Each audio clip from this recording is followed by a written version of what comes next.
Bom dia, meus queridos alunos.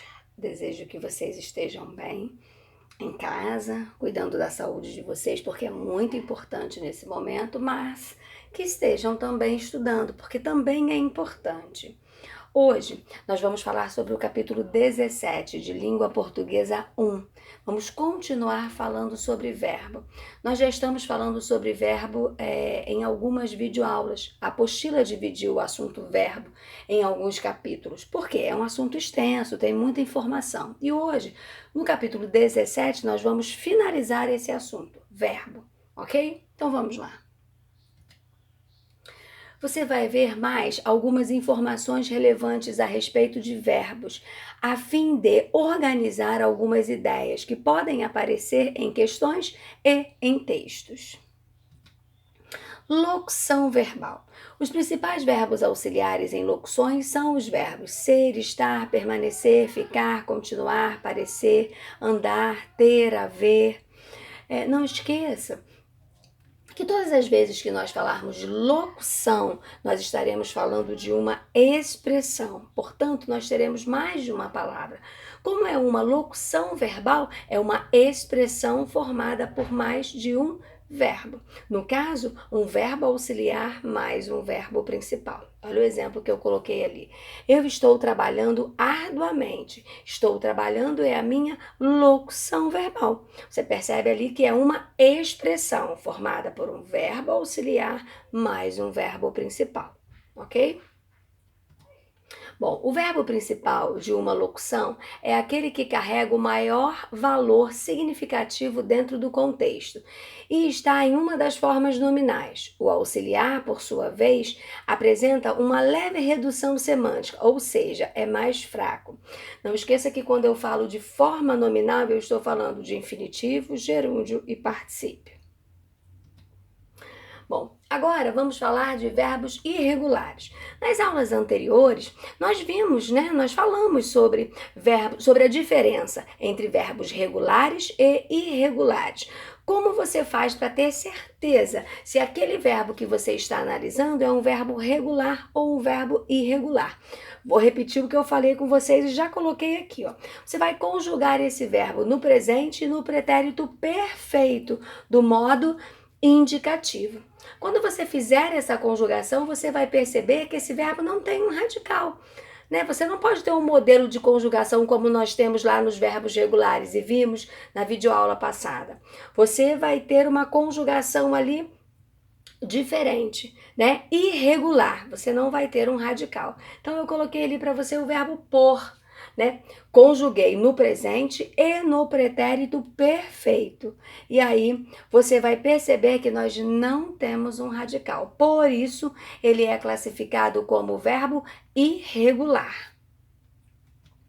Coloquei um outro exemplo aqui para você. Inclusive, eu usei os exemplos que estão na sua apostila, tá? Eu reproduzi aqui essa conjugação. Coloquei aqui o verbo ferir, para que você possa ver que, mais uma vez, conjuguei no presente, conjuguei no pretérito perfeito, do modo indicativo, e percebi o quê? Que não tem um radical. Por isso, ele é classificado como verbo irregular, ok? Bom, vamos falar agora sobre os verbos anômalos. Alguns verbos têm sua conjugação muito diferenciada. Você percebe a mudança que vai haver entre os tempos verbais quando você conjuga esse tipo de verbo. É o caso de ser e ir, que são chamados de anômalos. Na sua composição, eles foram formados por mais de um verbo latino e, por isso, têm tempos inteiros com radicais diferentes entre si. Bom, coloquei aqui um exemplo para você. Agora, além do presente e do pretérito perfeito, eu ainda coloquei o pretérito imperfeito e o futuro, para você perceber essa mudança, para você perceber que tempos inteiros com radicais diferentes entre si. A gente consegue perceber a diferença na hora que nós conjugamos esses verbos. Olha ali o presente do verbo ser, ó. Eu sou, tu és, ele é, nós somos, vós sois, eles são. Olha o pretérito perfeito. Eu fui, tu foste, ele foi, nós fomos, vós fostes, eles foram. Você já percebe a diferença do presente para o pretérito. Agora, olha o pretérito imperfeito. Eu era, tu eras, ele era, nós éramos, vós éreis, eles eram. Você percebe como é diferente o presente, o pretérito perfeito, o pretérito imperfeito e olha o futuro. Não vai fugir a regra, ó. Eu serei, tu serás, ele será, nós seremos, vós sereis, eles serão. Então você consegue perceber essa profunda mudança que existe nesses verbos que a gramática vai chamar de verbos anômalos, ok? Acredito que fica claro você perceber o que eu falei. Bom, verbos defectivos. Né? Defectivo eu sempre falo, a gente lembra de defeito, né? A ideia é mais ou menos essa. São verbos que não apresentam conjugação completa. Você não tem todas as pessoas. Nós também já falamos sobre os verbos defectivos na videoaula anterior, mas a apostila volta a falar sobre esse verbo e é sempre bom lembrarmos, né, que existem esses verbos. Coloquei ali alguns exemplos: abolir, colorir, demolir, entre outros. Né? Sempre que você for conjugar esses verbos, você vai perceber que ele não tem todas as pessoas do discurso, certo? São os verbos defectivos. Bom, agora vamos falar sobre os verbos pronominais.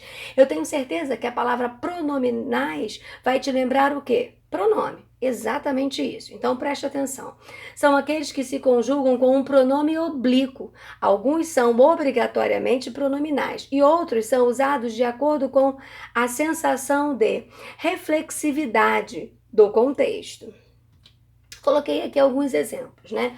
Eu disse alguns exemplos, porque você tem vários outros verbos pronominais, inclusive a sua apostila vai te dar outros exemplos, mas eu coloquei só esses aqui, ó.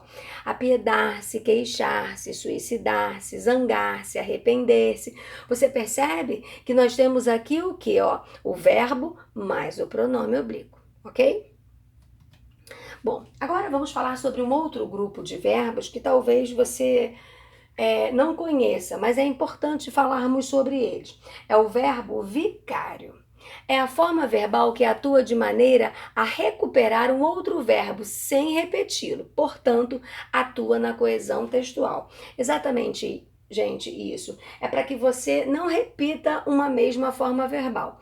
Nós já falamos sobre essa redundância, né? Quando você repete o mesmo termo várias vezes, no caso aqui, um verbo, e você acaba tornando o texto cansativo.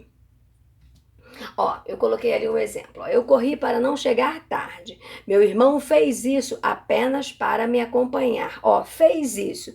Correu para não chegar tarde.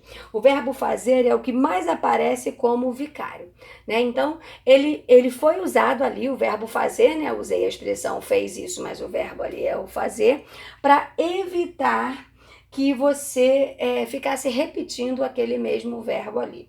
Isso é uma característica do verbo vicário, ok?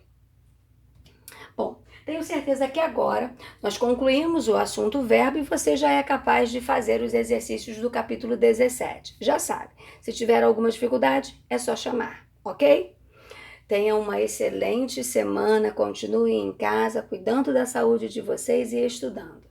Tudo bem? Fiquem com Deus. Um grande beijo.